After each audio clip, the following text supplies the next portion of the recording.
Why is it important to know the chords? Well, here's the big issue with bass. We have all kinds of great music written out for guitars. And they'll show you the tablature, and here's all this, here's all that, here's where you put your finger, and blah, blah, blah. Do they tell us bass guitars what to do? No, most of the time they don't. So we look at the chord and we're kind of going, what do I do with this? All right. If you know your scales, like for example, here is a C scale, and it's the simplest of all the major scales. Oh, I should have said C major scale. It's the simplest one because there's no flats, no sharps. All of those notes are natural notes. And when I refer to natural notes, it's if you look at the keyboard, all of the white keys on a keyboard are natural notes. The sharps and flats are the black keys on a keyboard. So for now, we're just going to refer to what would be the white notes on a keyboard.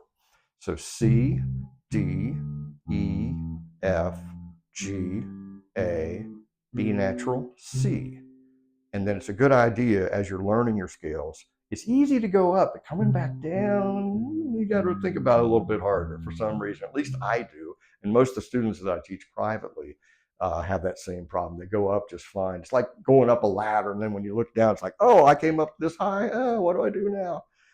So anyway, as you're doing these scales, you want to think about numbering the notes. 1, 2, 3, 4, 5, 6, 7. There are 8 notes in a scale, 7 different ones, because we're doing 2 C's. We're doing a lower C and a higher C, and that is considered an octave distance between the 2 notes. All right.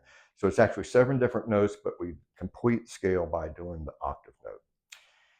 So a chord, a major chord, is made up of the root, what they call the root. I don't know why they call it the root, but they do.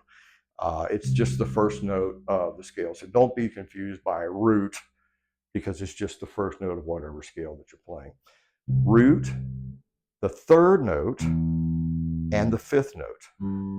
And that's what makes up, I'm going to take it up higher so you can actually hear a little bit better. So here is root, third, fifth. If I play those together, that's what you end up with. But we're not going to be doing that on the bass guitar. We're going to be doing what we call a walking bass line.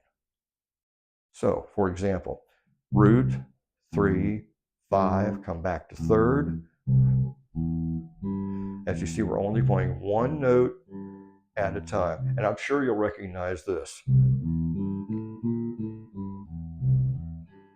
Any 50s rock song, basically. With that, I'm adding a couple of extra notes to it. Root, third, fifth, sixth note, which is not actually part of a major chord, and a half step lowered seventh note, which let's not go there today.